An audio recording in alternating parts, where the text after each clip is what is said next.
Hey guys, it's me Keyshawn and I'm here with Raj. Welcome back to the MindSet podcast. This is episode 10 and we're going to be talking about Man City's ban in UEFA competitions as well as the rise of esports. Be sure to follow us on all of our socials. We post on Instagram, TikTok, Twitter, all that stuff. We're also up on Google Podcasts, Apple Podcasts, Spotify, Anchor, etc. We post on YouTube. How were your midterms, by the way? Oh, You had they midterms, went right? well. Yeah, I guess they went well. There was one class that I didn't know anything. That didn't sound Like too going convincing, into I'm not gonna lie. Okay, the first one. So I had heat transfer and fundamentals of aerodynamics, right? Heat Heat transfer, transfer, I my studied God. with my friends, and like we understood it really, really well. And like I went into that exam and I knew how to do it. Teacher was really nice. Every question was like multiple choice. So like we went through it like easily. Hmm. But the other one, I had no idea. The fundamentals of aerodynamics, they're just like so hard. There's like triple integrals and like surface integrals and volume integrals and stuff like that. And it's like, I can't do this. Oh my God, that sounds terrible. It is. What about you? How are you doing, Raj? I'm good, man. Good. It's a good time. Yeah, doing good. I A lot better once I found out Man City got finally banned for breaking the FFP rules over and over and over again. So there's that. What? Okay, wait. So like, what are those rules? Okay, so basically, from what I from what I know, right? UEFA basically has this rule that you should break even as a club, right? So for example, if Liverpool were to spend 200 mil in the summer, they should be making 200 mil too, so to balance like their checkbook, I guess. Mm-hmm. So you can so that's how you comply with FFP rules. So essentially, the more money you make, the more you can spend, right? So Yeah. from what I've read, this is all alleged, by the way. It was from a leak. But what Man City did is they had like these sponsorships in quotations, okay? And these Mm-hmm. sponsorships gave them like 400 million pounds to spend. So obviously they spent money like nobody's business for the past like 4 or 5 years. But the way they justified that is they're like, look, we have so many sponsors, they're giving us money, and we're winning stuff, so we're also getting money. But then I guess the leak happened, and then like UEFA started doing investigations, and they found out that that sponsor only gave them like a fraction of what they said. So like for example, they would say that the sponsor gave them 400 million, but in reality they only gave them 40 million. Okay. So when UEFA found this out, I guess they did investigation, and this came out like a couple months ago that they were getting investigated, and finally today, out of nowhere, they said there was a report that said Man City has been banned from all UEFA competitions for the next 2 seasons, and on top of that, they got fined 30 million euros. So it came pretty much out of left field, like no one was expecting it. I forgot they even had that like whole appeal or a whole Uh-huh. like investigation because they didn't do anything. And like this whole time, like they have so much money, I thought they were just paying everybody off so that they Uh-huh. wouldn't Yeah, that get. makes sense. Yeah, like so like PSG, their president is also in the board of directors for UEFA, which is why PSG's never got any like FFP regulations. But Man City doesn't have that. First of all, that shouldn't be allowed. That PSG thing shouldn't even be allowed. But I guess they did it. But for Man City, now they're getting banned for 2 years in Champions League, which is huge. You know why? Because Champions League gives a club 90 million pounds per season. And that's if you just are in the competition, because it's like TV rights. Okay. So like And if you then, win it, that's an extra 100. That's an extra 30 mil on top. So you could potentially be missing out on 120 mil pounds every year that they're not in it.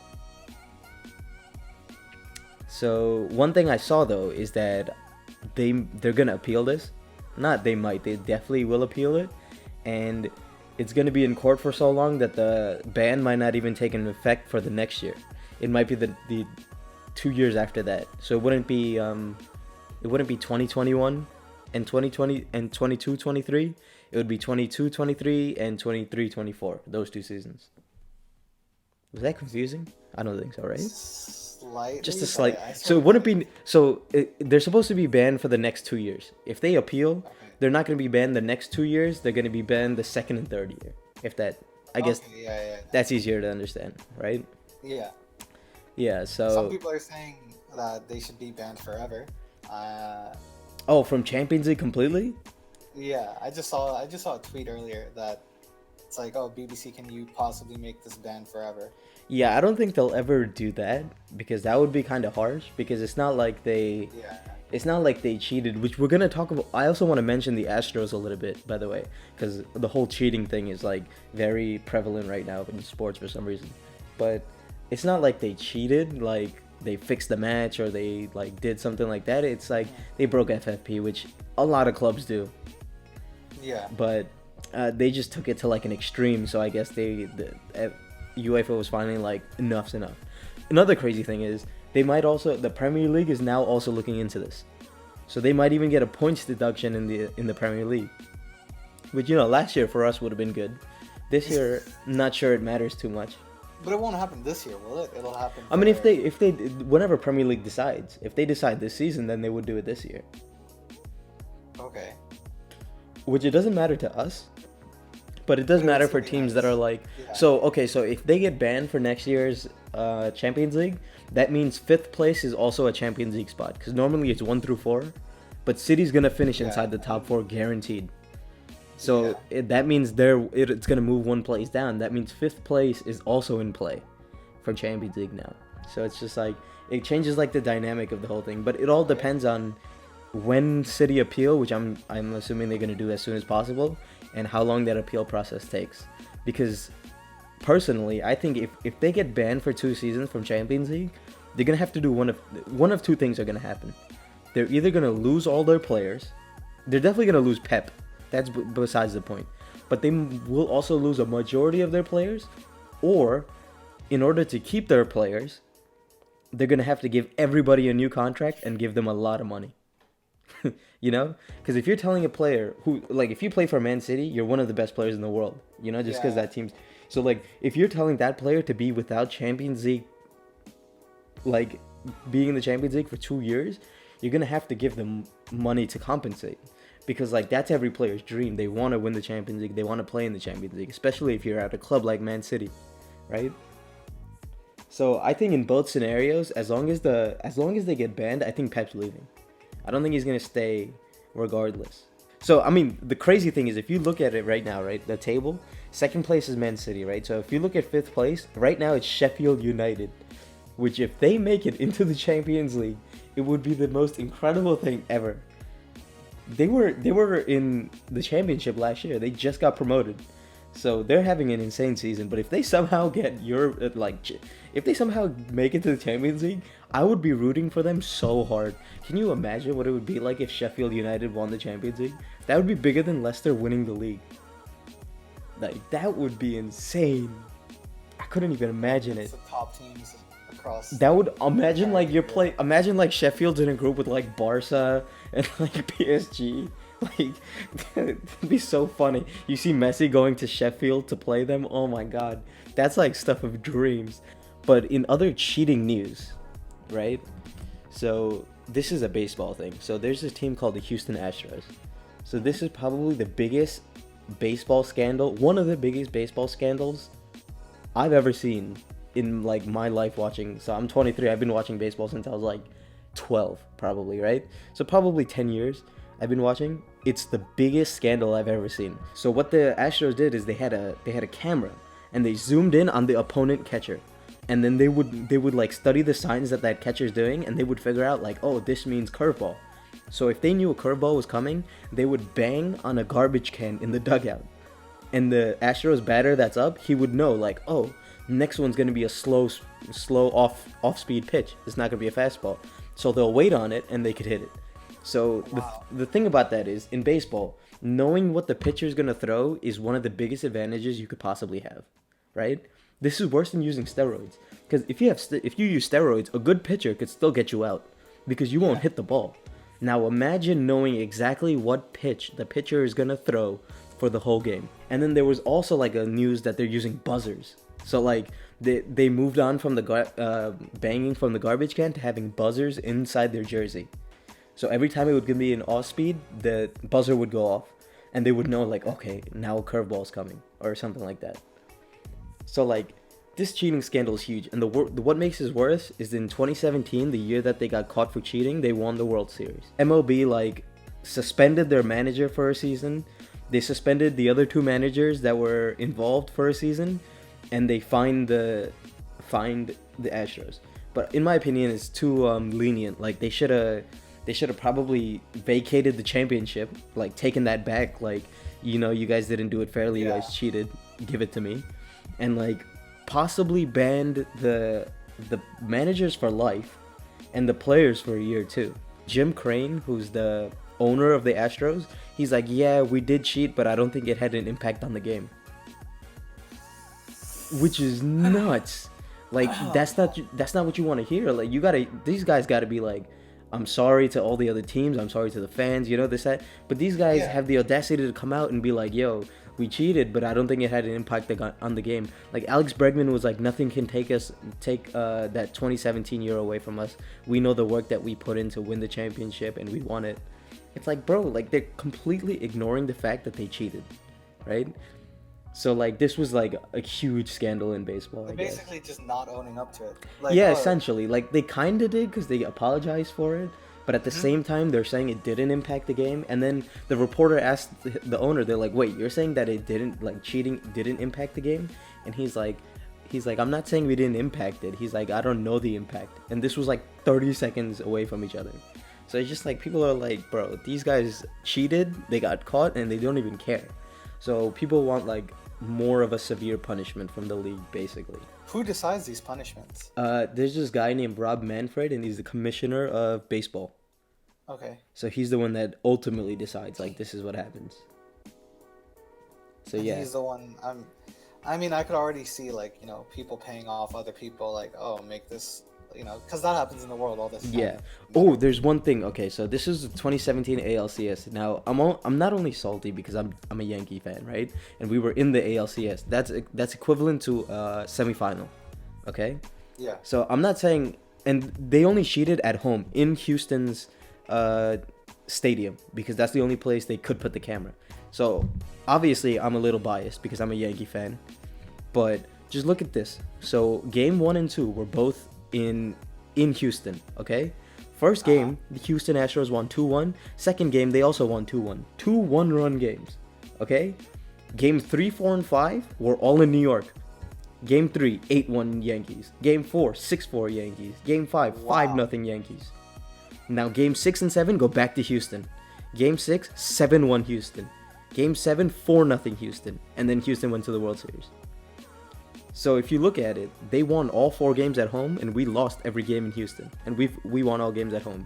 So... But do you think that... I mean, so that could easily be explained by, like, home field advantage. But at the same time, they were caught cheating only at home.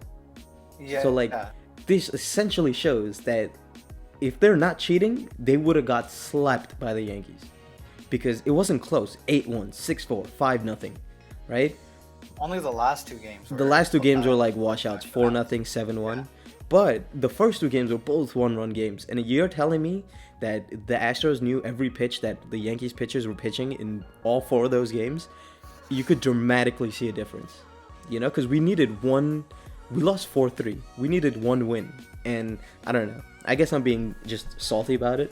But this is crazy to me. I agree. If they weren't cheating, we would have easily beat them, right? So this is why people are like, how can you not strip the title?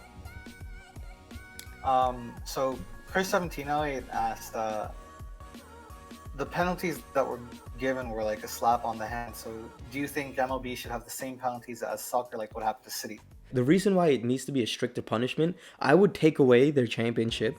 I would fine them as much money as they made for winning that championship.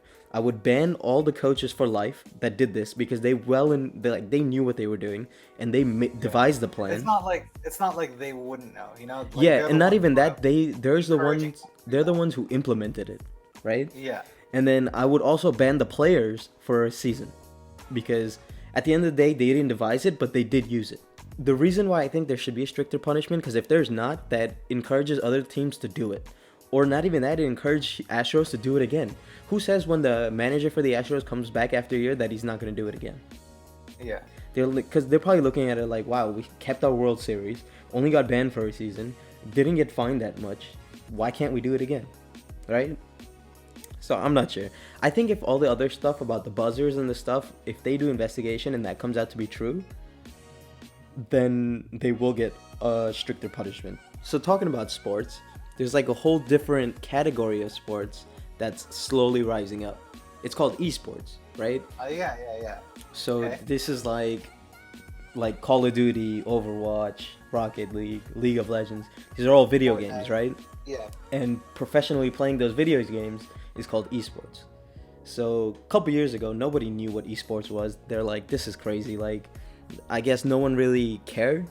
But now it's becoming like, it's getting put into the limelight. So I just want to ask you, like, what is your extent of your like interaction with esports, I guess?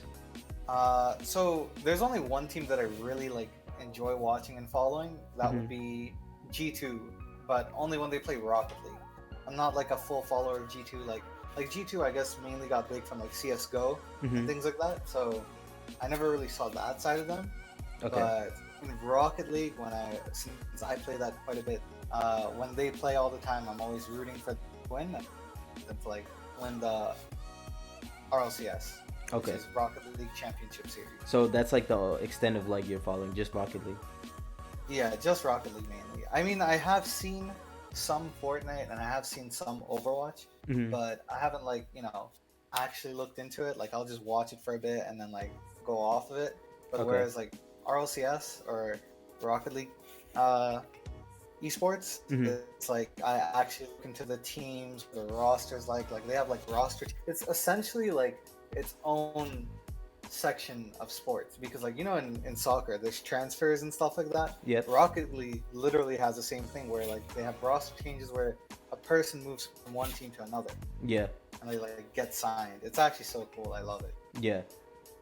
So yeah, it's very similar to regular sports. I guess the only difference is that like you're playing a game instead of doing something physical, which I guess a lot of sports, that's what sports is, like you doing something physical.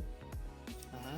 And esports is like you're playing a video game. But like if you put in like the amount of hours and stuff that these professionals put in, I guess it's the same as like a professional sport because not everyone can do or not everyone can perform the task at that high of a level, right? But Yeah. just the slow rise from like years ago. So like if I asked anyone about esports like let's say like 5-6 years ago, like no one would know what I'm talking about. Like they're like, what is that? As opposed to now, I feel like if I mention esports, like it's more of like a known thing. So one example that I want to talk about is 100 Thieves. So 100 Thieves was started by this guy named Nate Shot, and he used to play COD professionally, okay?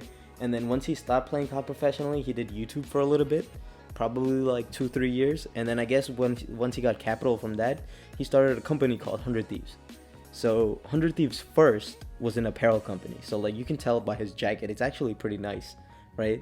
So they started by doing like Supreme type drops where they would drop clothing like once a month or once every 2-3 months, and it would be limited stock and that's it.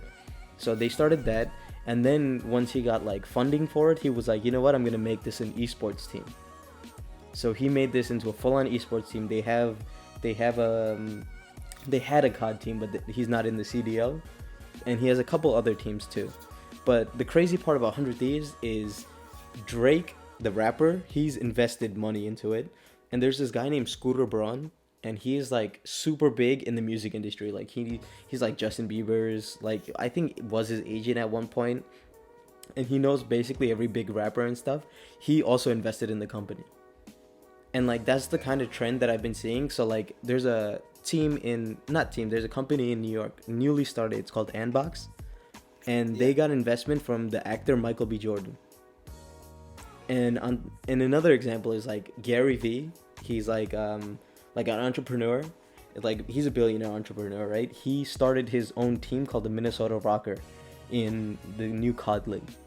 So like you're starting to see esports bleed into like everyday pop culture, right? Yeah, so like not just that, but like I want to say in Rocket League there are two teams that are literally representing Barcelona and PSG. Like they have the logo and everything for it. Yeah. And their title or their team name is Barcelona and PSG.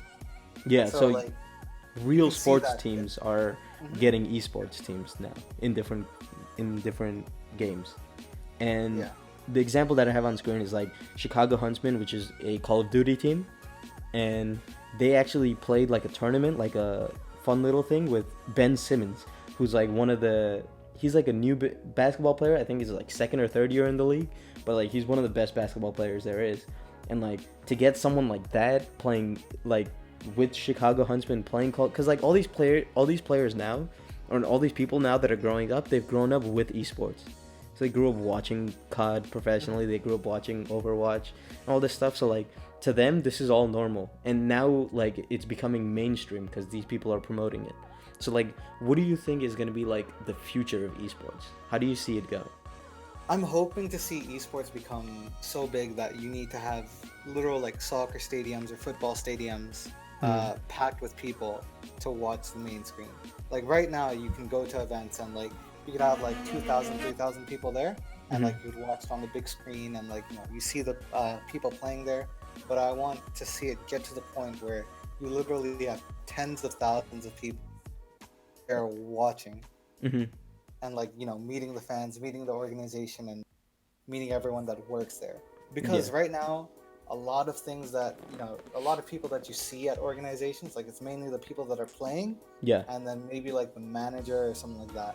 But I'm expecting teams to get like more than just one manager, or like they have different departments, like a marketing department, or like accessory department and stuff like that, where people can get apparel and stuff like that, Mm-hmm. like sort of like how 100 Thieves has it. Okay. Because if you go to their, I don't know what to call it. What is it? A Uh, hideout base? yeah. So Where? they called it the Cash App compound because the Cash App's the company that sponsored them. So they have a huge new compound. Yeah. So they call it Cash App compound. So I'm expecting like every team to have that sort of development, where Right. like they can have their team sort of like situated in that one building, and they could like come there to basically like work, and they can stream there, they can talk about topics there, how they can improve their gameplay, looking at gameplay and stuff like that. Mm-hmm. And so how in sports, people can go watch their favorite team train. Mm-hmm. Like maybe like people could do that as well for the where they can go in to this building or facility and watch their favorite players train, Okay. how they get better and stuff like that. I Yeah. mean, obviously they can do that via like streaming, because a lot of like big players are already on Twitch or on YouTube. They are streaming somewhere, right? Yeah. So they can watch them there, but this would be like a more like up close personal experience where they can actually meet the players well and talk. Yeah. So that's how far I'm expecting or hoping esports to go. Okay. What about you? Okay. What do So you think? esports is interesting to me, right? So if there was a I was reading an article. So the biggest esport is League of Legends, and for one of their events they had 3.9 million viewers. Okay, so this was like unique viewers, like concurrent, like the highest. So that's a huge number for esports, right? But if you compare it to like regular sports, I guess it's not really similar. Like obviously regular sports is going to be a lot more, but also regular sports has about like a 50 maybe 60-year head start on them, right? So because this is the start of esports, as opposed to like basketball, football, baseball, all been established for like baseball hundreds of years, 100 years, and football and basketball like 50, 60 years. So as of now, I think the biggest problem is that a lot of like all the viewership is online, right? So Yeah. because it's like you're watching online games and you're playing online, so like why would you not watch the esports event online, right? So the biggest, to see your like realization, the biggest problem to me is getting those people to be in their house, to getting them like into like an arena, right? Yeah. And I think the easiest way to do it is like regionalizing. So, for example, in COD now, there's the New York Subliners, Chicago Huntsmen, there's Atlanta FaZe, London Royal Ravens. So when you put like a location on a team, I think that's the best way to get people to go watch. So my best example, I guess, is I was actually at the event for NYXL, right? Which is an Overwatch event. So it's in a Hammerstein Ballroom in New York City, which is like a super nice hall. So they had I think more than 2,000 people. Like if you watching the video, they had over 2,000 people at the event who paid to be there, were cheering the team on, and this would have never happened if it was just called like if there was no NY, if it was just called XL. I don't think you would get this many people, but because you regionalize, I think people are more inclined to show up at these events, right? And then like come watch their favorite team and favorite players. Another thing I think is like storylines, right? So like for example, like we were talking about the Astros cheating and stuff. So now guess how many like imagine how many people are when the Astros come to New York, imagine how many people are going to go watch. Those tickets are probably going to be sold out in seconds just because everyone wants to go, like they want to go watch them, they want to boo them, whatever, right?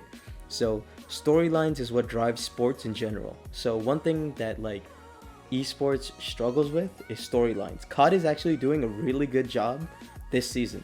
So I'm not sure if this is all scripted, and like it could be scripted. You never know, but there's a lot of storylines in the like drama between the teams essentially, right? So like if you remember the old Optic team, they split up now. So like things like, so this is Seth, which is Scump. He plays for the Huntsmen, and he's talking about a player named Crimsix who was his teammate before, but now he plays for Dallas Empire. So look at this. He said, a wise man once said, don't talk trash if you're not going to win the map. In this case, it's a series, 3 of them. So he's alluding to the fact that Dallas Empire lost 3 series in a row to Huntsmen so far this year, and which is crazy because there's only been 2 events and they lost 3 times to them. So like this is the type of like storylines that you need for people to watch. Next time, I promise you, next time the Huntsmen play the Empire, there's going to be more people watching than for any other matchup during that thing, just because people know the storyline about the drama between like Scump and Crimsix and Formal and all these people. So the way regular sports, that makes sense, because like when you look at Liverpool and Man United, like everyone's always tuning in for that game. We're not just at like Barcelona versus Real Madrid. Exactly, yeah. So like everyone knows like, oh, this is huge, we need to watch it. So, yeah, it's like a narrative. I guess that's a better word than storyline. I think that only comes with time, really, because like you're not gonna have that type of rivalry until like a couple of years down the line, I guess. Because like my best example from Rocket League, or even like CS:GO, when G2 versus Cloud9, like that's always the biggest like match that people want to see, because they're like, these two are like the rivals. They're considered like the big dogs in the league. So like everyone's like always like tuning in for that. And I remember like watching our RLCS, we had on Twitch, it was over 150k people. 150,000 people were tuned in for that. Yeah. So like it's that narrative that pushes it. But one thing that helps push a narrative in regular sports is talk shows, right? So for basketball especially, it's turned more into like a drama sport in the past couple of years, right? But that's only because of talk shows. So like there's a talk show called First Take, where 2 analysts sit down at a desk and they talk about all the sports stories. So they talk about who's good, who's bad, what player's doing good, what player, like everything that happens in the game. So like there's nothing like this for esports, obviously, because it's a new thing. But I think the creation of that will aid towards like people wanting to tune in and watch more. So like I don't know how that would happen. Like I don't know who would create like a talk show or some kind of show, but I think that's what like needs to be done. And on the other side, as weird as this sounds, I think companies like 100 Thieves and Andbox are doing it right, but like the rest of them need to stop treating esports like games, right? And treat it more like sports. What I mean by this is like, so video games has always been like a very nerdy thing, right? Even when we were growing up, it's been like super it's been, like looked down on for a lot of so like it has like a negative stigma to it, which I think people need to get rid of. But the only way to do this is like embrace what real sports does. So like it's cool to have a Yankee hat, okay? That like the Yankee hat has become like popular all over the world. Even people that don't watch baseballs have a Yankee hat. So like how does like a team like an esports team, how do they do that? I guess through apparel. There could be some other stuff that we just don't know or we haven't thought of, but like the best way is apparel. So like 100 Thieves has really good apparel because they started as a company, and Andbox also has very good apparel. So like they're essentially making it cool. Like, as dumb as this sounds, it's cool to support Nbox because like you get all this cool gear. Like it has a very sports like vibe to it. You know, like this is just like wearing a Yankees sweatshirt. So like I think teams need to stop thinking of their sport as just the game and then make it something a lot bigger than that, which a lot of like 90% of the teams don't do. Like I said, maybe Nbox does it, 100 Thieves does it. Other than that, Optic used to do it, but they don't really. So like, I don't know. I guess that's the big. That's how you bridge the gap essentially.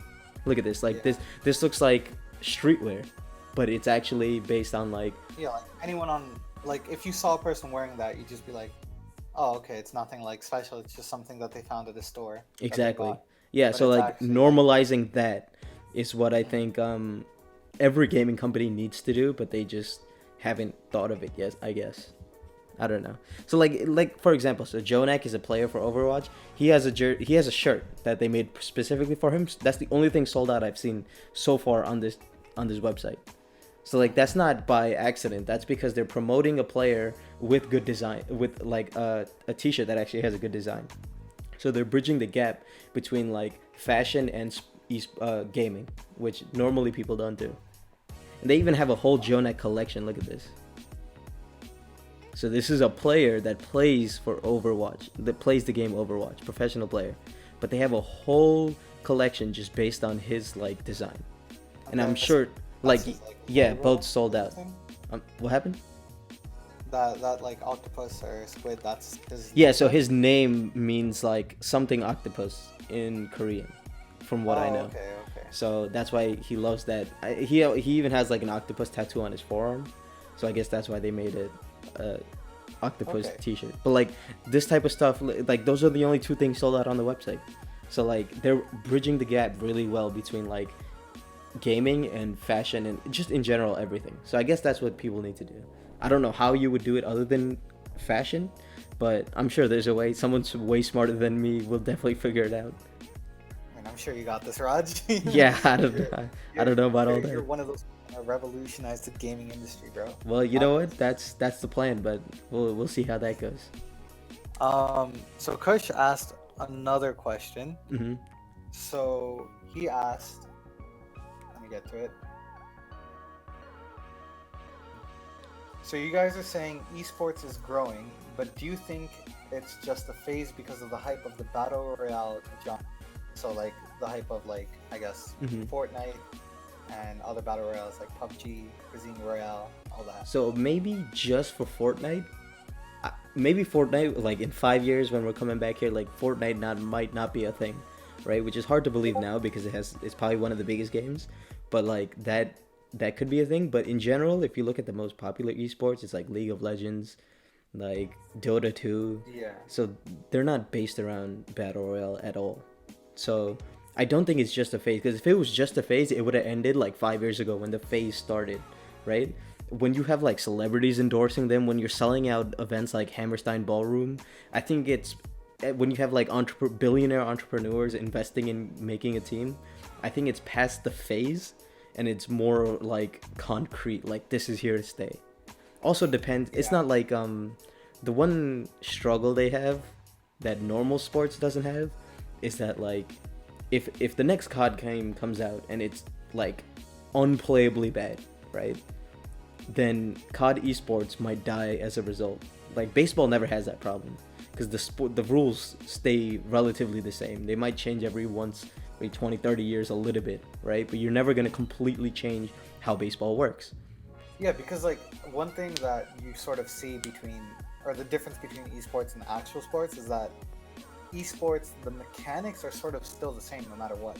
But in games, mechanics are always changing, especially in like COD where like different types of movement and all that stuff, different engines are being made. Exactly. All Yeah. that stuff like that. So it's like volatile, I guess, that the games can change so much year on year. That's why games like Overwatch and stuff will work a lot better, because Overwatch has been out for 5 years? and Not it's for way longer than like the newest COD or anything. exactly so, and they don't need to make another game. exactly, and it doesn't change that often. So that's why those esports work really well. With COD, it's more of like a hit and miss thing, which is why people are hesitant.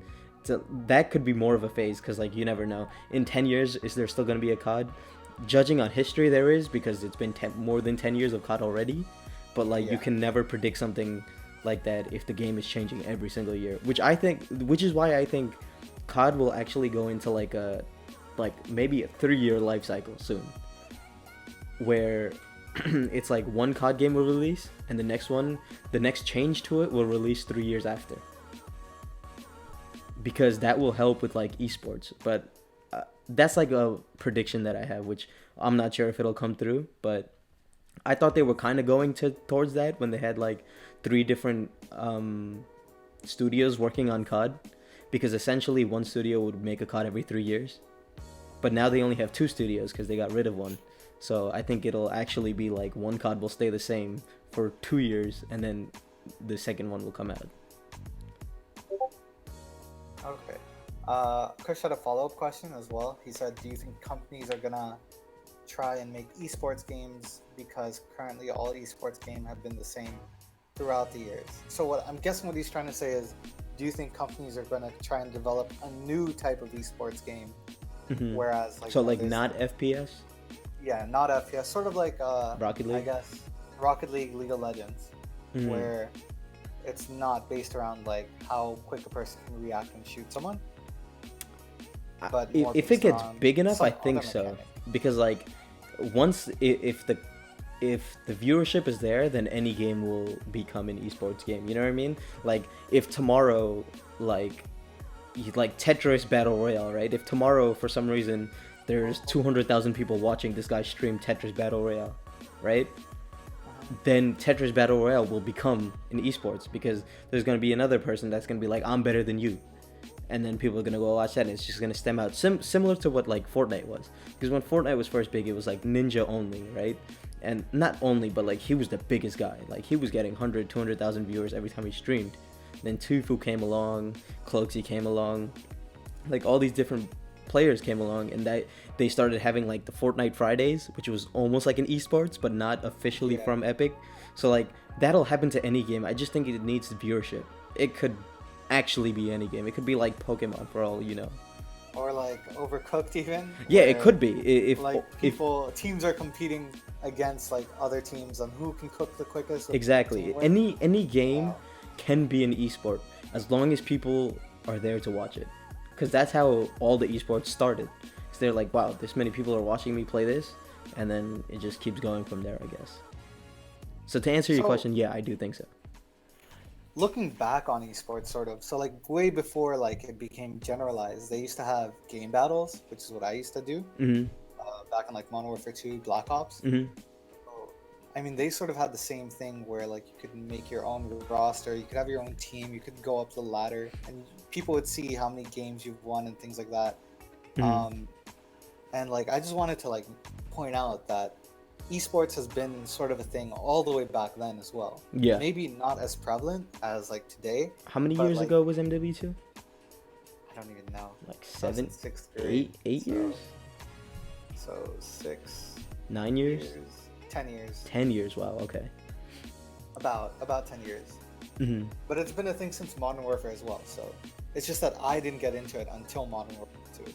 Okay. Yeah, so like it's always, that scene is there for every game, I think. It's just whether people are willing to watch it, which recently, I feel like I keep coming back to this, but I feel like it was that Ninja Drake thing that really like pushed it forward, that like that almost got rid of that stigma that like gaming is not cool. Yeah, but it's not even just like Drake. Like, there's also, I remember we were talking about Ozil. He played Fortnite. Yeah. And like, there was a joke that he skipped practice to play Fortnite and stuff like that. Yeah. And Zed, the DJ, he's actually huge Overwatch fan. I think he's really good at it too, and like he's at all these events with NYXL. So like it's slowly getting into the mainstream, right? And like so what the reason why I say that is because Gary Vee is always an early adopter of everything. right? So he started TikTok before it started blowing up like it has been recently. So like everything, do you know that whole bell curve there is of like early adopters, and then I don't know how to. Let's see if I can find Bell it. curve. I know what bell curves are, like from statistics and stuff like that. Okay, yeah, this is exactly it. So there's the innovators who are the first like 2.5%, which are like whenever there's a new technology, they're willing to try anything out, right? Then there's the early adopters who see it established and they could see the future, and they're like, okay, you know what, we got this, then we can use this too. And then there's the early majority, which is when like 80% of the what do you call it, population starts using it. So like TikTok is I would say it's past early adopters, and it's like bleeding over to the late majority, because for example, like we are the late majority for TikTok, because we started using TikTok a month ago, and by that point TikTok was already blowing up. So we're almost like the late majority, and then there's the laggards, which is like the last people to use it. So this is like the people that still don't have TikTok are not going to have it for like another year. So like once it becomes like a dead app, I guess you could say. Exactly. If it becomes a dead app. If it becomes a dead app. So this is the bell curve for all technology. So if I were put esports somewhere, I would say it's in the early adopter stage.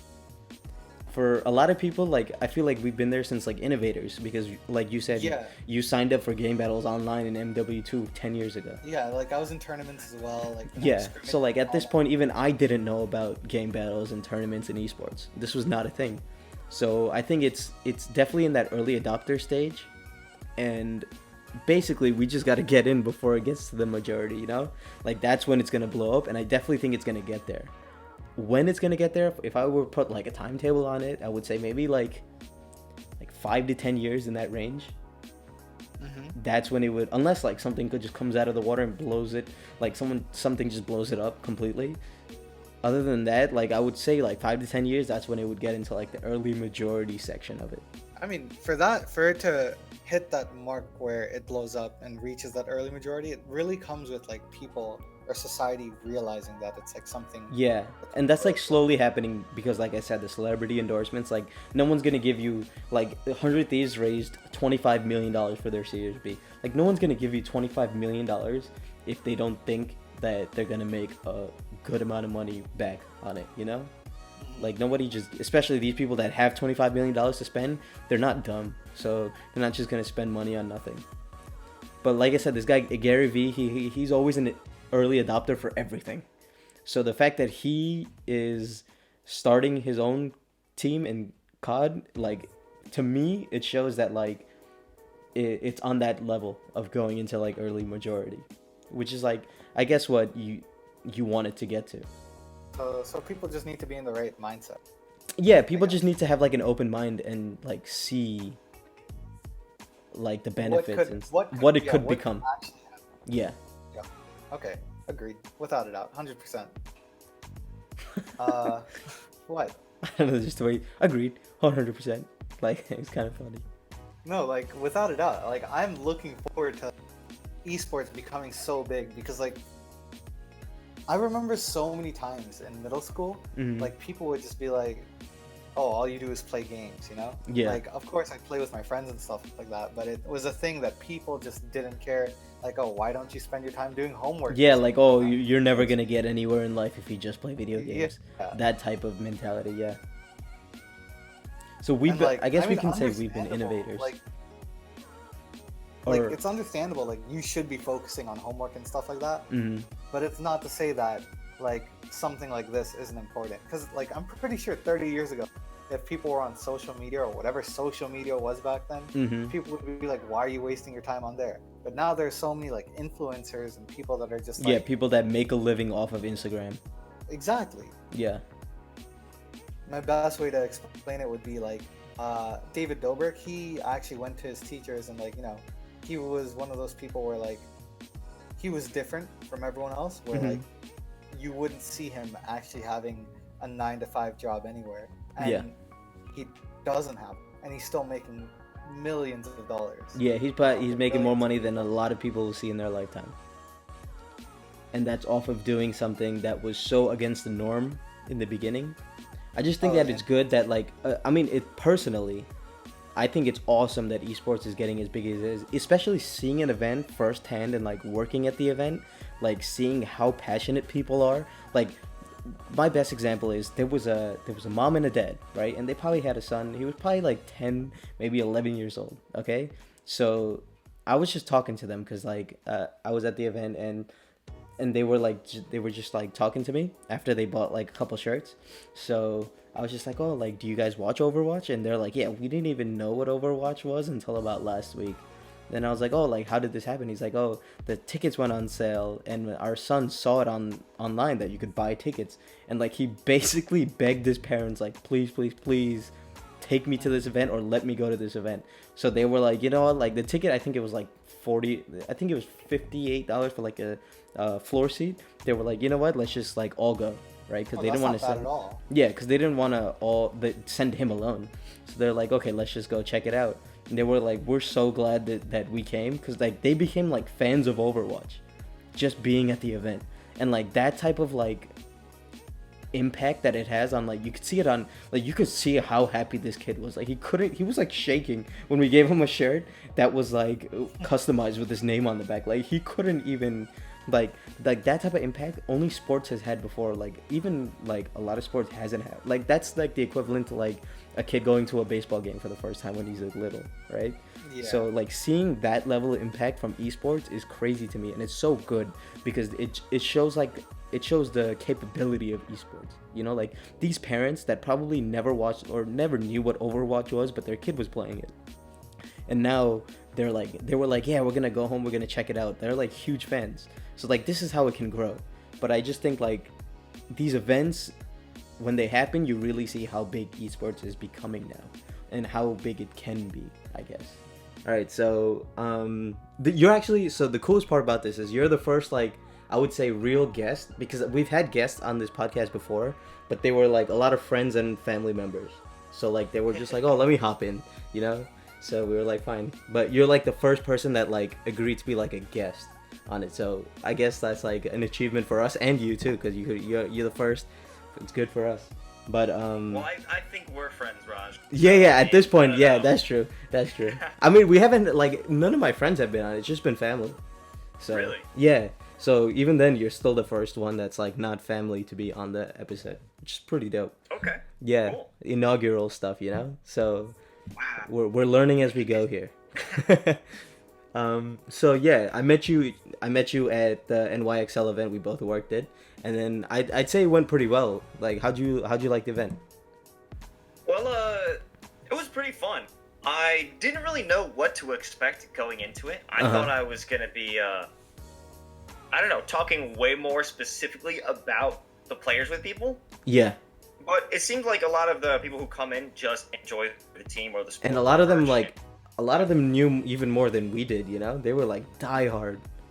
Mm-hmm. Yeah, so that's pretty cool. Well, I'm gonna be the first to say that I'm not an expert on Overwatch. Oh yeah, me or the neither, man. Overwatch League. Yeah, I applied to the job because of COD, because I'm a huge COD fan. So I wasn't Yeah, expecting anything same. Overwatch related, which I completely forgot that they also have an Overwatch team. Did you think you were going into a COD? Yeah, I thought we were, because it said Andbox and I knew Subliners was like the Andbox thing, so I was like, oh, sick, man. We're going into, I'm gonna see the players for COD. We're talking about COD. I could talk for days, but that's even during like the interview. That's all I mentioned. That's all I mentioned, COD, during the interview, which is pretty funny, because like, and then she was like, oh yeah, this is for the Overwatch event. I was like, damn. You know, like, I just talked for like 10 minutes about COD. Well, I mean, I guess when you say that, it just shows that you know your shit, you like esports. Yeah, and exactly, if you that's the care main enough thing. about gaming, then you should be there, you know? Yeah, I guess that's the main thing they were going for. So like, do you want to just like introduce yourself, like what you do, where you went to school, like how it all, like how did you get into esports? That's the main thing that I want to know. Honestly, I'm surprised it happened myself. So, originally, my name is Carlos, by the way, Carlos Brat. Yeah. I guess at I Can Go Pro on everything. Yeah. So, it started out when I was in college at SUNY New Paltz, and I was a history teacher. Or Okay. not a history teacher. I was a history student. Oh, okay. I was like, looking whoa, to become man. a history teacher. Yeah. I was like, professor. That's crazy. So I really didn't know what I was gonna do with that. I kind of just thought being a history teacher was just like an easy route or like a solid path to go to.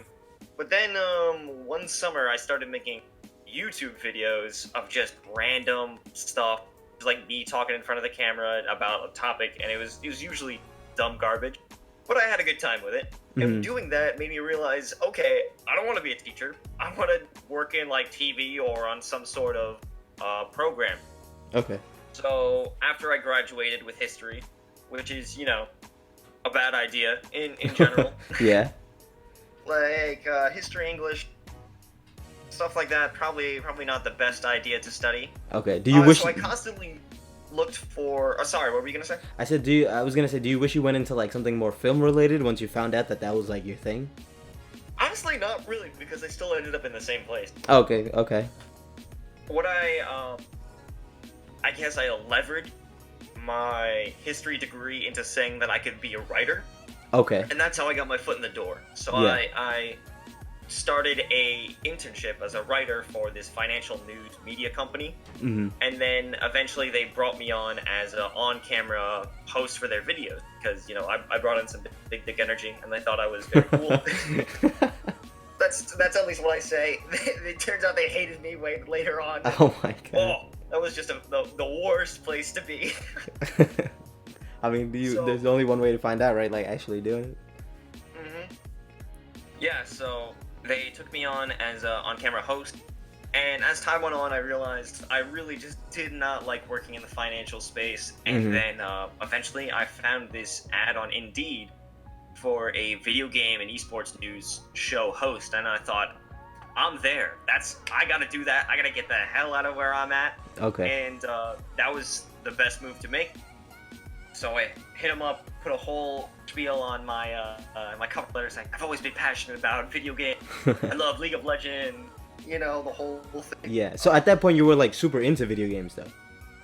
Oh yeah, well I've been into video games Since like the beginning. I could pick up a controller. I remember Right. There's this one picture of me when I was a kid. It was holding a PlayStation controller, thinking that I was playing Crash Bandicoot, but the controller wasn't actually Yeah, plugged into we've all been there. I think when we were younger, right? They just give you a controller so you shut up. Yeah, exactly. So I would keep up with esports, but I mean not too intensely because I don't know. I kind of just got disconnected from it during college. But when I was offered the opportunity to work as a news host, I dove right back in full force. And the way I got into that is right before my audition, which I didn't know was an audition. I thought it was going to be an interview. Mm-hmm. And then I pull up to some random building in New Jersey, and I go to a third floor, and there's just a bunch of Russian words. I have no idea what anything says. And they told me to meet them at this building. So I'm walking around thinking I'm about to get taken, or something's gonna happen. Yeah, it sounds super sold. shady. Yeah. And then eventually, one of the people on the show, who I later was a co-host with, my co-host she brought me to the studio. So it was a Russian television news studio, which is just so weird to be in the middle of, like, New Jersey. Yeah. And then I was just talking with the crew, and they were doing an episode that they were shooting.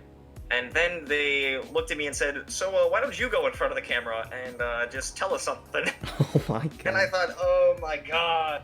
So they just gave me this bare bones script that they had, and they said, okay, so you see this? Just make it your own.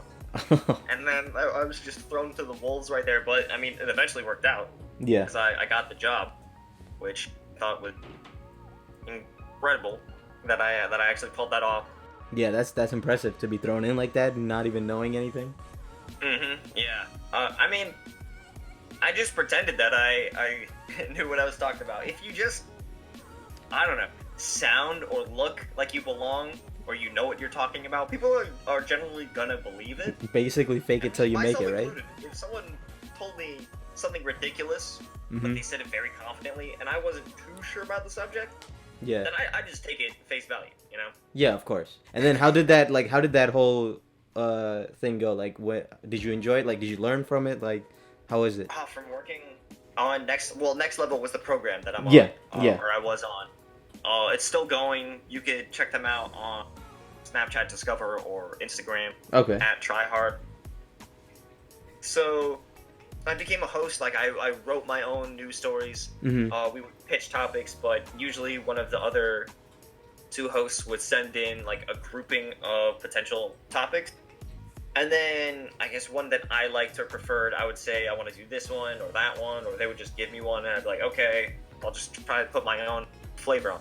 Mm-hmm. So because of that, I just learned a lot more than I ever would have otherwise. Yeah, it was like You a know, good learning experience for you. I learned more about the Smash community, the FGC community, fighting game community. Right. I learned about more about Counter-Strike, more about Overwatch League, more about LCS, LEC, Yeah. LCK. How long were the you? league. Like, how long was this? Like, how long did you do it for? So I started there, I want to say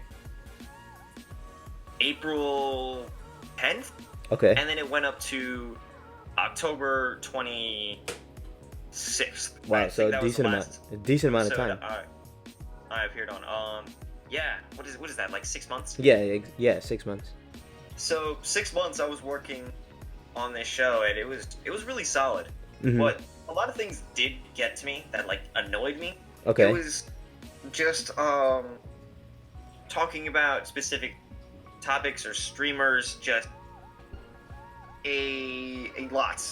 When we would talk about, this is something I've come to realize now that I'm off the show, Mm-hmm. that I was just hating on Ninja big time, because we would have so many stories about him. It's Yeah. just because he's huge. Yeah, like at the you time know, especially, probably that was like gigantic, right? Like Fortnite was like the thing, and he was the face of it. So it's pretty much why. Exactly. Yeah.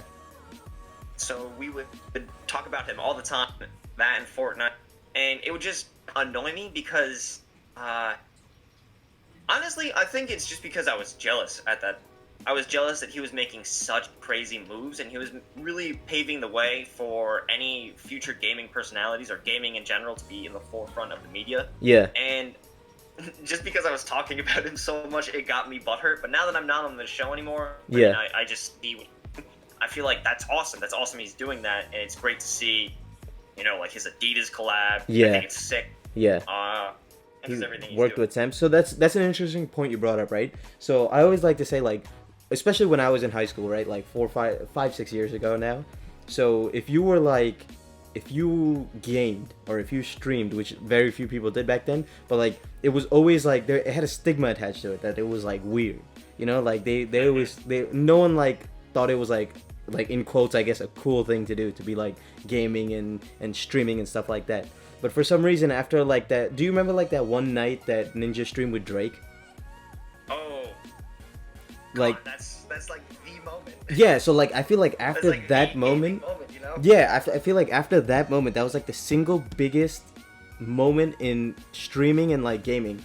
Only because like after that, people were like, "Oh my God, Drake plays Fortnite!" Like, yeah, I guess it's pretty cool to play games or pretty cool to stream, and it just like blew up from there, right? But like, so now, like, how do you see the future of esports? Like, and not even just esports, but like streaming and esports. Like, what is the like? Say let's say the next 5-6 years. Like, where do you see it going? Well, I mean,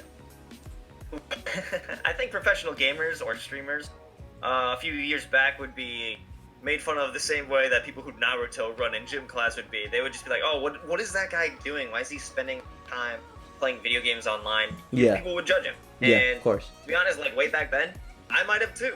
I might Okay. have done that as well.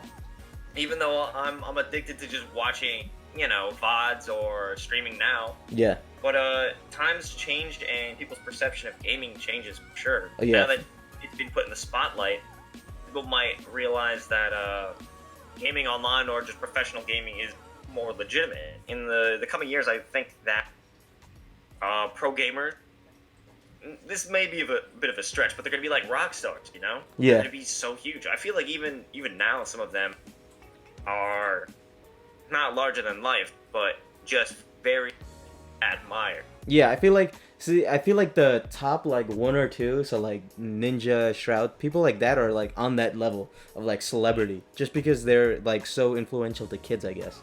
But it's not something like movies or sports where it's not just one or two. Like, in sports there's like 15, 20 people that are like huge. And I guess streaming has not got to that level yet. Definitely not, but I guess because it's not as widely available, or not as easily available, or maybe people just don't see how easily available or how available it is. Yeah. People, I guess, the mainstream would be not going to Twitter because it's not on TV. So yeah, that's the main thing. I think it's not on TV. Aren't gonna recognize them. They're not gonna be, propped up by news organizations. Yeah.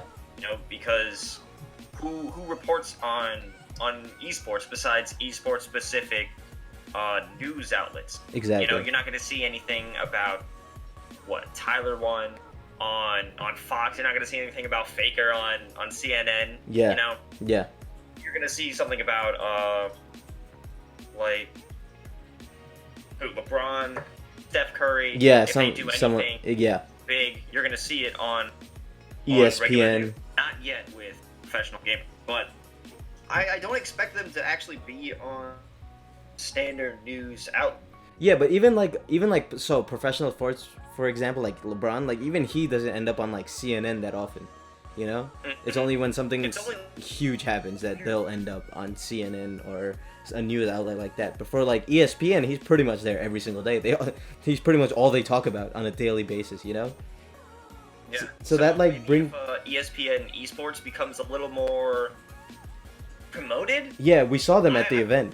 They were there. Yeah, we did see people getting interviewed by them, but I've never actually seen ESPN esports on TV. I know that they have a website. I know they post an article. Yeah. But I've never really seen them. I don't know, like. So I feel like that's just a problem with like promotion almost, because like I'm in the scene, right? So like I know about esports, I know about these games, and I didn't even know that ESPN had an esports section where they would go to these events and interview people. Like it's just not that prevalent, or they don't push it as much, I guess, because you don't see it on their Twitter. It's on their own separate Twitter. It's on its own separate Instagram. So like they have it, but it's almost like they don't want to promote it on their main page. They actually have their own. I'm not sure if I'm remembering this correctly. They have, I guess, a league or a tournament series called XP. Okay. Owned by them, but you just never hear anything about it. Yeah. The Apex Legends tournament at the SP, but nothing else. Like, have you even heard of them having events? Yeah, that's what I mean. Like, I think we just don't know it. It's like a huge gap, because I feel like they should host events. So like the Overwatch event, right? So like I said, I recently got into Overwatch, right? I never knew Overwatch was that big. Like that whole place was packed. I felt like I was at a real sports event, with the amount of people that were there, the amount of people that were buying merch, like the amount of people that were super into it. Like it feels like a real sporting event to me. Well, here's the thing. It is now. Yeah. Their esports are real sports. Yeah, that's true. That's true. I feel like saying that. I feel like such a chode, Yeah. I mean, we think that, but the majority don't yet, I guess. Mm-hmm. They're always like, oh, what? How is that a sport? You're just sitting there and like using a controller. But like the people that can be a professional takes just about the same amount of skill and hard work to get there as just like a professional athlete, right? Mm-hmm. It's not just reflexes. It's also strategy. Yeah. It's also how well you could react to a situation that isn't just based on your aim. Yeah. It's about the quick thinking, working with your team, and then there's so many different elements within a game, especially like Overwatch. Mm-hmm. I'm not sure how many heroes there are who all have different abilities, and you all have to keep that in consideration when fighting. Yeah. Of course, there's the meta where it really restricts to a select few champions, but even so, there's a lot to keep in mind. Of course, with different maps. And the different paths they take, the different things teams do. So if you look at a regular sport, let's take basketball for example. Like it's like our All-Star weekend and everything. It's big right now.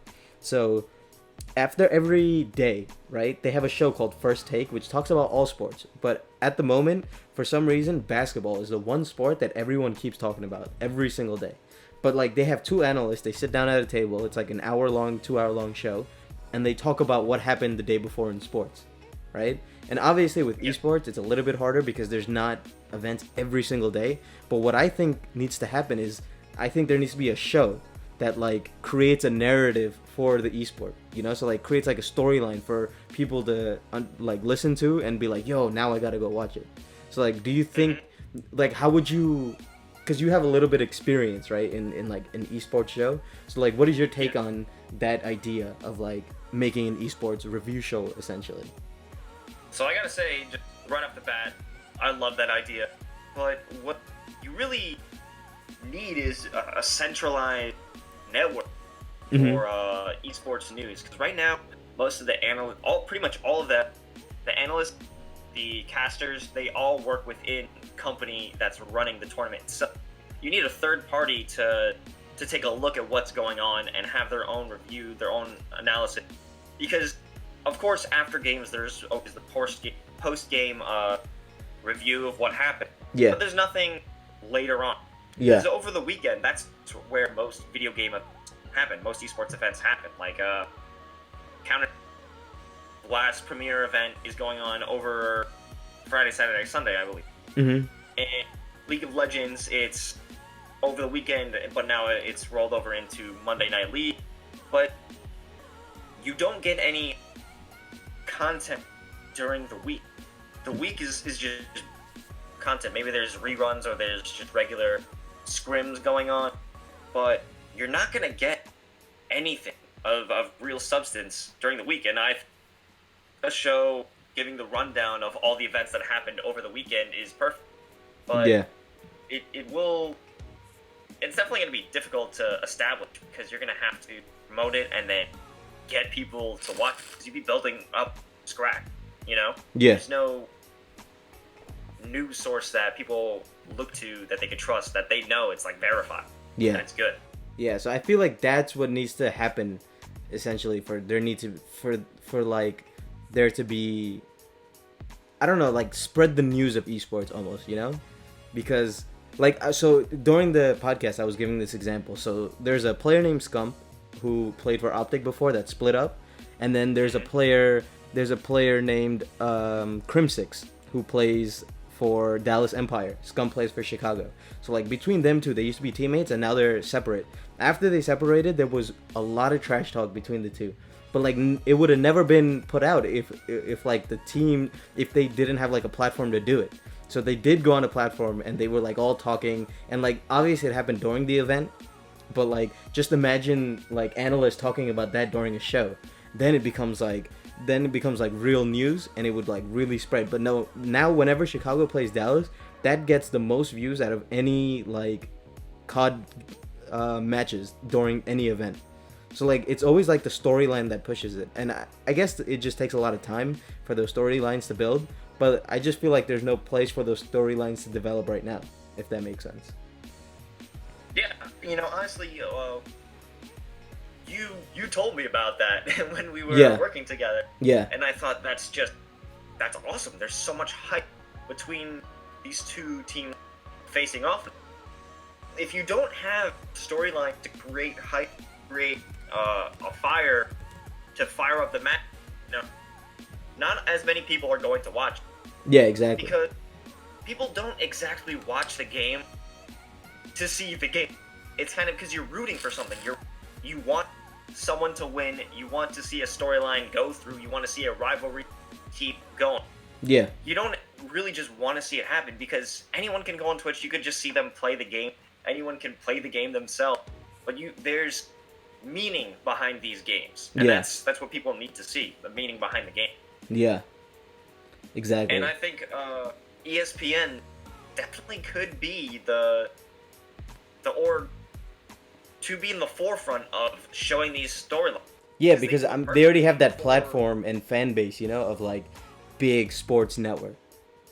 Mm-hmm. So if they started pushing it, then everyone would be like, "Whoa!" Traditional sports, or I hate myself for saying that. My former co-host and friend Fist, she calls them T-sports instead of traditional sports. Oh no, esports, T-sports. Yeah, so for T-sports, they have the perfect platform for storyline building, but definitely not enough for esports. Now, Yeah. one group that does it very well, storytelling videos about esports and players, is The Score. I respect their journalism on this Okay. because they create some great video. Now, Right. if they could do that into some sort of live segment, that would be fantastic. I'd Yeah. love to see that. Yeah, I don't So know. I highly recommend. I feel like that's just like the next step. Yeah, so like I just So- wanted to go over like where do you see yourself in, like, it's like a loaded question, right? But where do you see yourself in like say 5 years? Do you want to still be in esports or like on a news network, or like what is your end goal and how do you think you're going to get there? Okay, well, here's just a personal belief of mine.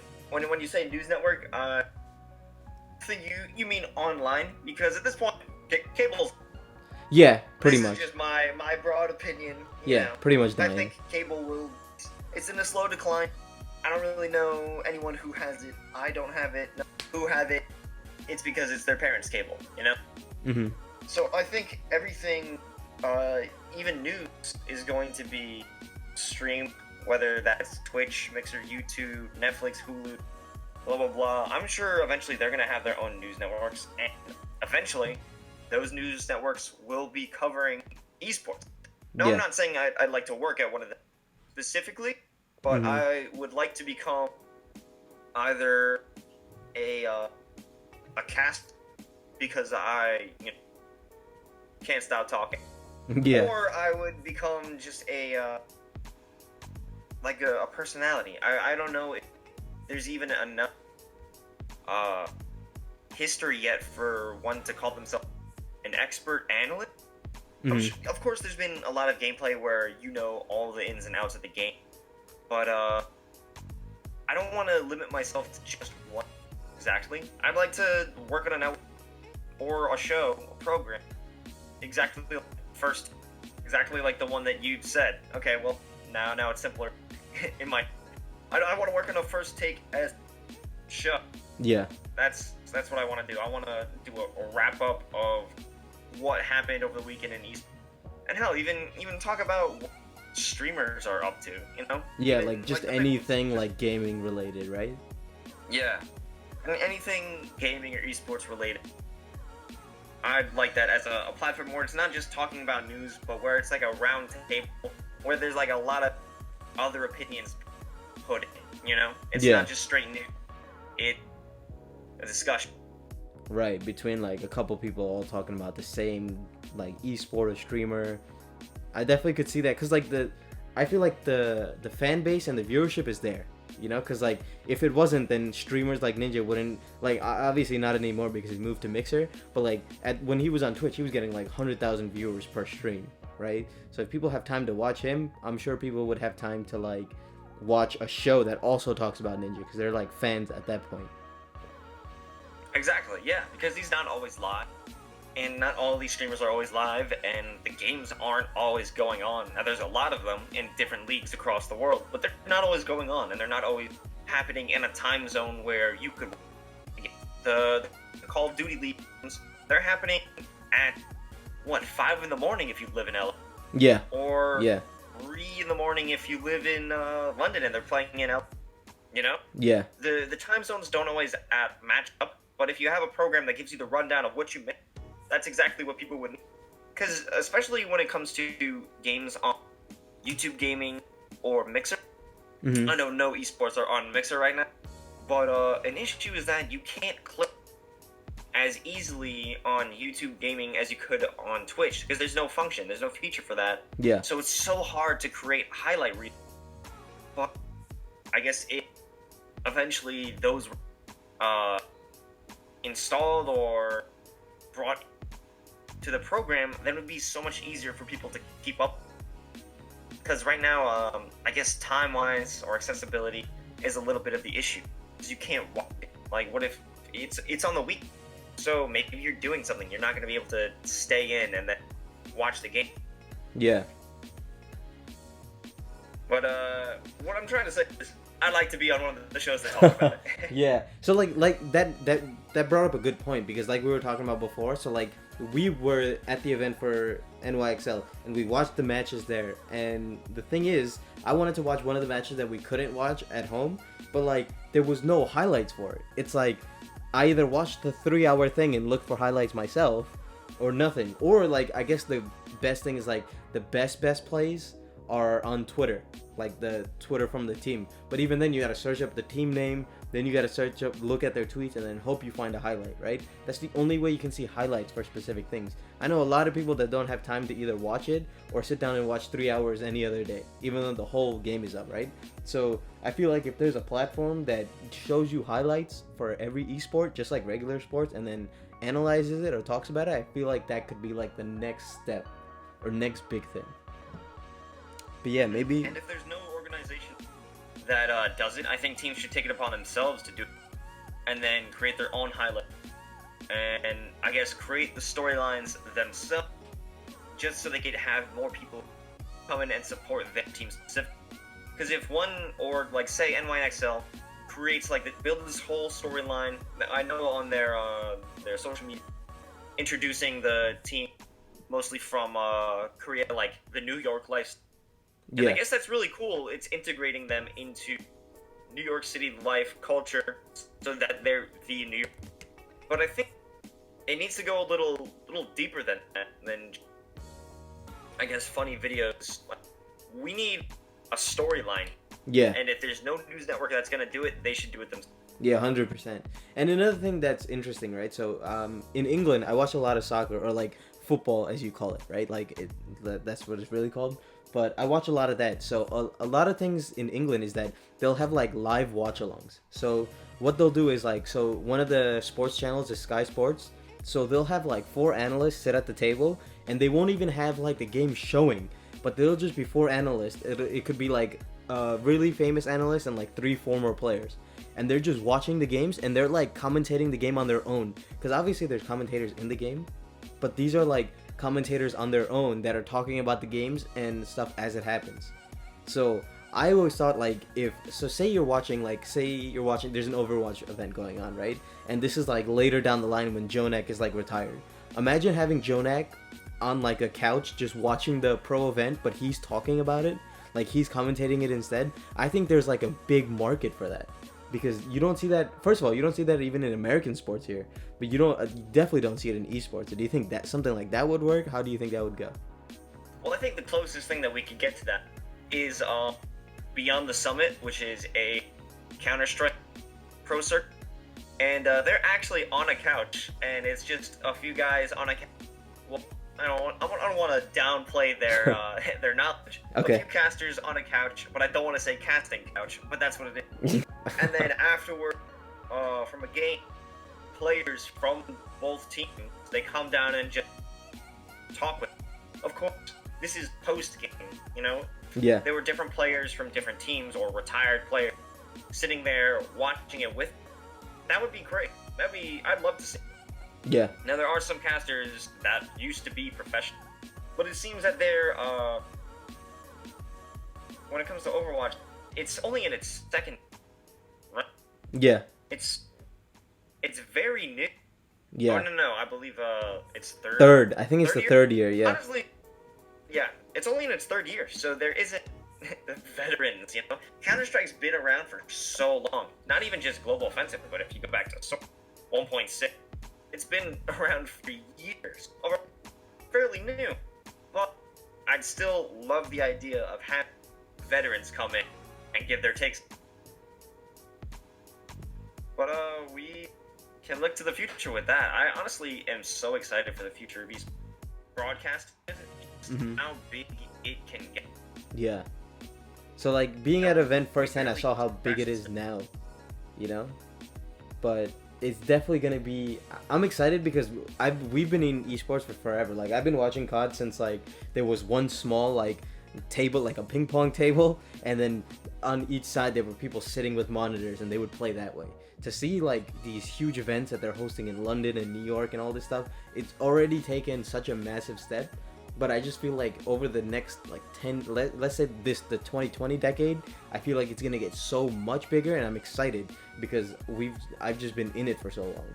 So I guess, yeah, closing remarks is just like, I'm excited for the future of esports. What I'd love to see get promoted a little bit more is trash talk. Oh yeah, so that's big this year in COD. Surprisingly, there was so much trash talk going around. I don't even know why. I mean, it's just the nature of the game. There's always been trash talk. That's true. Everyone knows the pregame. Horrible. Oh It's yeah, a yeah. horrible place to be. And I guess it's good that they switched it up with playlists in Modern Warfare because they wanted to avoid that. Yeah, so I your guess. lobbies are always getting mixed at the end of games, so you can't just Stay in the scream into the mic at everyone else. Yeah. Pretty much. But there is this one league that is looking to have trash talk for Counter-Strike. It's called Flash. And I was reading through their league form. It's where they draft teams into specific brackets. So say the three highest ranked teams are put into 3 different brackets. They then choose the rest of the teams that they face off against in their own bracket. And then they give a little bit on why they picked each team. So you would imagine that the strongest team picks the weakest team, and they'll go right up into their face and say, "We picked you because we think you're bad, and we can beat you." I think that sounds like a lot of fun, actually, though. And this is all like broadcasted. That sounds insane. This is all broadcasted, like you could watch it. Well, this it hasn't fully developed yet. This is just the beginning stages. I believe the qualifier to get into the league have been going on.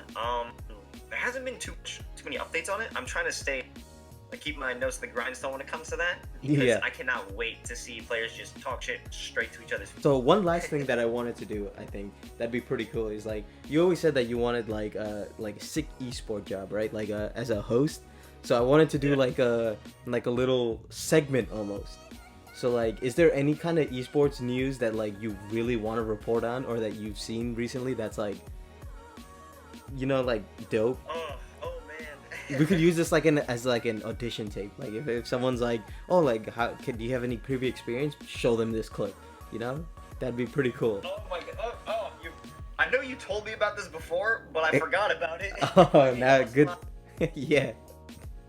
Liz, is there any like specific news that you want to talk about? Put you on the spot here a little bit. I'm just gonna talk about something that happened a couple weeks ago. What's going on, everybody? This is Carlos Los Brat reporting to you live from the MindSet podcast, and I gotta say, something mind-blowing has happened this past weekend. It's FaZe Clan. Now, this is the little weak team from Europe that you know in the Counter-Strike circuit. They haven't been performing well back in 2019, but guess what? Times have changed here in 2020. FaZe is coming out strong in the Blast Premier Series in London. They have wiped the floor with Ninjas in Pajamas, MIBR, Team Liquid. None of them stood a chance. FaZe is here with a 100% win. They limped out of 2019, but here they are sprinting towards the top in 2020, and I cannot wait for the group finals here in London. Who will take the top? Who will take the cup? Will Team Liquid come back? Let's say less than impressive second half of 2019. Will Astralis continue to reign supreme and keep the Danish fire alive? Who knows? The only thing I know is that I cannot wait for this series of counter. Yes, that was so solid. That's so sick. Okay, yeah, That was very good. That was way better than I could have even tried. So that was pretty good. I try to keep a balance between sounding too professional and abandoning my goofy ass, personality. But Yeah, I think I went just straight professional in that. Do you think it's like hard to keep that balance, like between being like professional and then having your personality show through? Because I feel like that's what a lot of analysts, especially in sports, like. So I'm gonna use Stephen A. Smith as an example, right? So he's a professional analyst, but he is so iconic as an analyst that he literally gets paid just on him. He got like the biggest contract ever for an analyst from ESPN. or whatever. I don't know. I'm not sure if it's ESPN, but whatever company he's working with now, it's like the biggest contract ever for an analyst. It's pretty interesting how like personality matters so much, even if you're just telling the news or events or something. Well, since I was just making this up on the spot, I guess it was harder for my personality to come through. Wow, that was all made up? Yeah.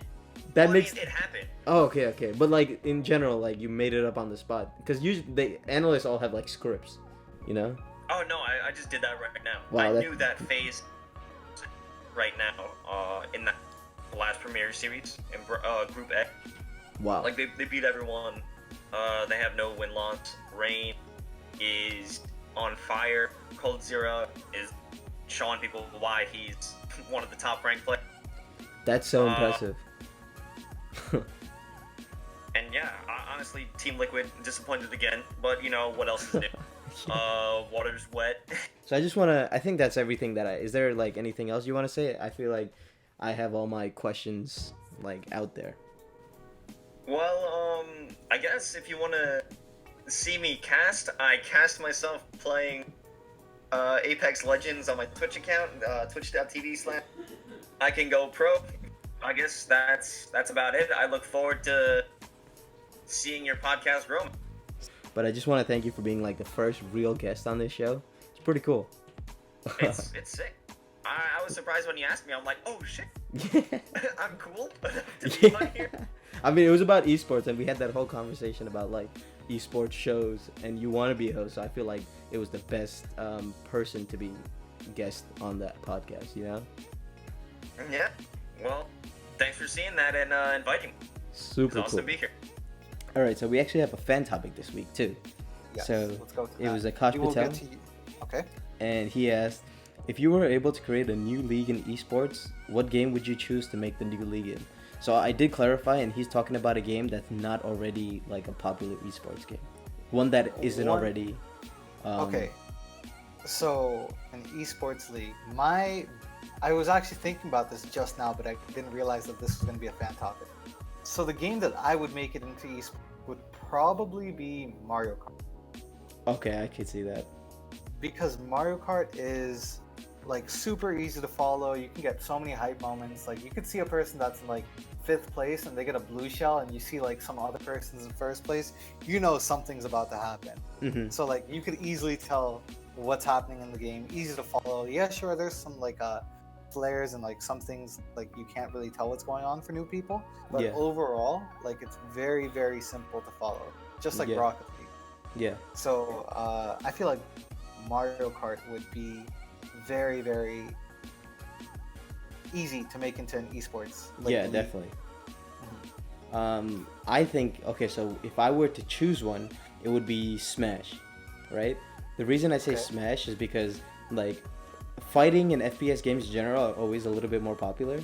And Smash would be great because it's like that cartoonish, like, you could still have kids watching and people wouldn't really mind, you know? So, like, it has a good chance of being, like, very, very popular. But when I was working at that event, one of the people that was my coworkers, he was actually like super into that fighting game scene, okay?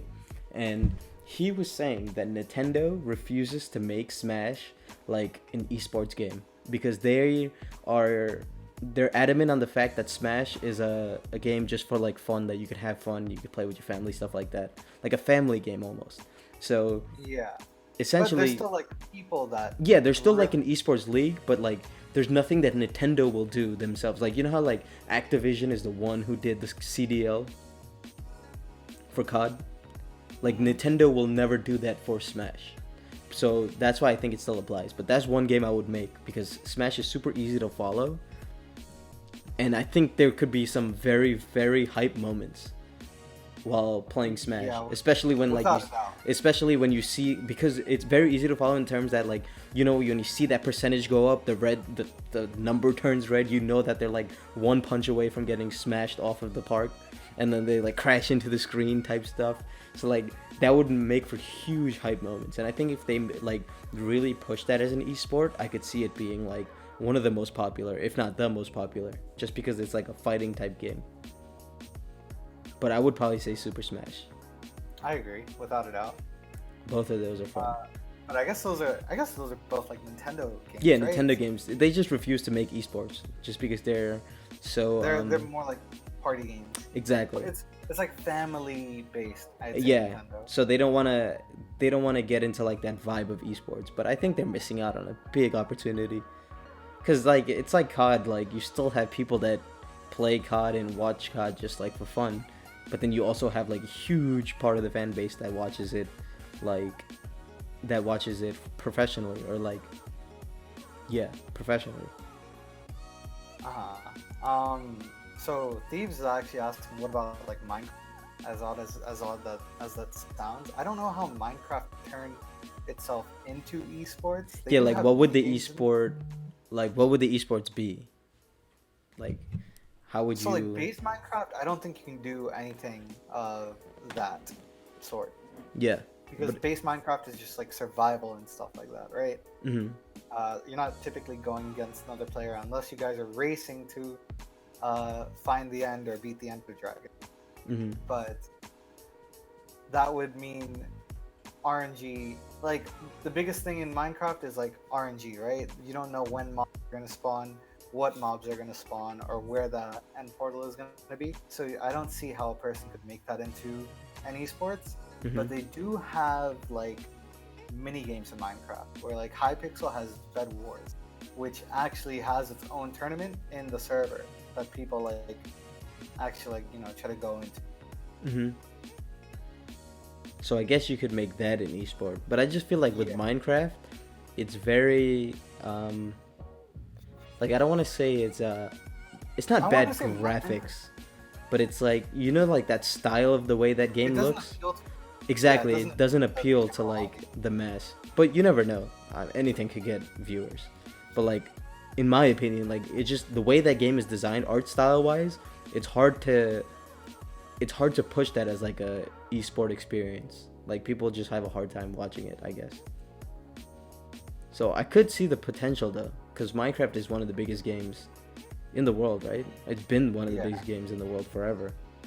Since it pretty much came out. And they're pushing out updates like left and right now. Yeah. Like, right now they're coming out with another update which is gonna have like armor way better than diamond armor. Oh, which really? has been the the meta. The standard. Yeah, it's been the best thing. So now the Nether is gonna have an update. Wow, that's interesting. I didn't know about that. Thieves also asked, would Pokemon be good as an esport? I think Pokemon Battles has a chance, a little bit of skill involved, but it's just like you pick an option, right? And then the Pokemon does that. So like, maybe not. If it's like that, then no. Just because there was like more to it, like more involving like the action, more control. Essentially, if it was like you take over the Pokemon and you're actually fighting, like a Tekken or a Street Fighter type. Imagine like you're playing like some sort of virtual reality. So like moving into what Kush is saying, VR esports. If Pokemon could have become virtual reality, where like you sort of control how your Pokemon moves, right? Mm-hmm. And you can dodge attacks or like block attacks and stuff like that, then I could see it easily becoming esports because then you could like keep up with that stuff. Yeah. But if it's at its base level where like you choose an attack and then you sort of base it on whatever stats you have and then hope for the best, I don't think it's gonna make it as far. Yeah, I think it's just I think it's difficult for like the game in its current state to become big in esports. But it could change. Like you could change mechanics or something. What clan is better at esports? I don't think any clan is better. Like in terms of like I said before, I think 100 Thieves and Anbox are two that are doing it right in terms of like the way they're marketing the team. So let me show you. Okay, so this is perfect. Let me show you this video on how Anbox. So you know how like they reel the roster all the time. Mm-hmm. So like, look, hold on. Let me show you the example of how one team did it because I saw the differences and how Anbox did it. It's like huge difference. Okay, so this is the San Francisco Overwatch team. Okay, this is their roster reveal. So just look at the way it is. Like I'll just show a short snippet. And like obviously I'm not trying to like they got Shaq in it, but So like you just see like the production quality, right? Like this is how they're doing it. So this is very like gamer like the way they're showing it. The shit. It's like gameplay heavy, which like obviously is good, right? But now you're gonna look at the way NYXL did it, and I think it's like it's good. It's their top pin tweet. I'm pretty sure. Okay, so and New York stands ready, right? Oh, Yeah. Think happy thoughts. All right, so look at this. Look at the way they're doing this roster reveal. I think it's like this is the type of thing that every team should be doing. Like the production quality on this is insane. You can already tell that like it's more wow. Yeah, and they Oh have my that God. they have that blend of gameplay too. Look, they're showing gameplay, but then look, they're at in this whole video they're advertising their merch, they're advertising the game, and they're showing all the players all in one. And like this level of production is what every team needs to be doing, just because it really shows that like this stuff is for real. It's not just like some kind of weird thing that's like a not a phase. So what I'm looking for, like a phase. I think FaZe properly describes it. Yeah, but this type of roster reveal is like what the standard should be, if anything. And like Agreed. they're even showing that like this is a New York team, so they have a shot in the subway, they have a shot by the Brooklyn Bridge, so they're showing the city too. So like you see that was downtown Almost Manhattan. like showing them their like home grounds. You know what Exactly. So they're like really pushing the city, the sport, the game, and also the players all in one video. And like those are like the three things that you really need to get a lot of fans in esports specifically. So yeah, I do think there's like a couple good ones. So like Nbox, who has NYXL in the subliners, and then also 100 Thieves, who obviously since the beginning they've been like an apparel company, but they've just been doing like completely things out of the norm. But other than that, I don't really see any other esport team really like pushing the boundaries, which is kind of sad. But hopefully they catch on. I think they will. Looking at it, you can see that they've put so much more like time and effort into it compared to other things. Yeah, compared to just showing the player and then like a picture of the Like player having and some gameplay. We post on Google Podcasts, Apple Podcasts, Spotify, Anchor, and as well as YouTube. No, what did I say? I can't remember. I don't know if it ended properly. I'm keeping this in, by the way. This whole part where Oh you're my literally talking God, to yourself. why, It's staying in. It's gonna be at the end of the podcast. It's gonna be mad funny. Flame might want to write this stuff down. I should. You have to write it down every week. Why don't you just save it as like a note? Did I miss anything? No, it was good. It was good. Well, did you say If that? you guys okay, wait. Did I got you- this. did you- If you got wait.